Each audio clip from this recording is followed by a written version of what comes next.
আমাদের এই বিশালগড়ে ঐতিহ্যবাহী ক্লাব রাউতখোলা যুব সংস্থা প্রত্যেক মানে 2 বছর অন্তর অন্তর আমাদের ক্লাব কমিটি গঠন করা হয়। তো বিগত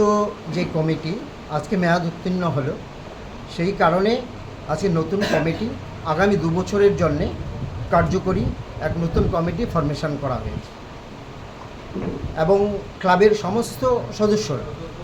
আজকে বসে দীর্ঘ আলাপ আলোচনা করার পরে সিদ্ধান্ত নেয় যে গত 2 বছরের যে কমিটি ছিল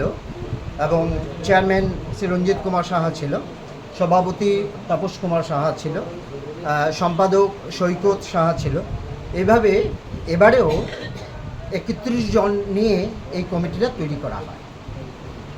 ক্লাব সদস্যদের সে মনের কথাগুলো আজকের সাধারণ সভায় প্রকাশ করে এবং তাতে ক্লাব সম্পাদক সৈকত সাহার নেতৃত্বে এই 2 বছর যে নিরলসভাবে সামাজিক সাংস্কৃতিক পূজা অর্চনা মানে পুজো থেকে শুরু করে এবং আর্ত মানুষের সেবায় বিশেষ করে যখনই কোনো প্রাকৃতিক দুর্যোগ হচ্ছে, জানি না আগামী দিনে এটা ঈশ্বরের উপরে, যে এই সমস্ত কিছুর মধ্যেই তার নেতৃত্বে একটা নিরলস ভূমিকা এবং যে ক্লাবের অন্যান্য সদস্যরা নিয়েছে। সুতরাং দীর্ঘ আলাপ আলোচনা করার পরে এবং এলাকার এবং বিশেষ করে আমাদের পাড়ার যে শান্তি শৃঙ্খলা রক্ষার জন্যে, এলাকার উন্নয়নের জন্যে, যে আজকের এই বিজ্ঞান এবং প্রযুক্তির যুগেও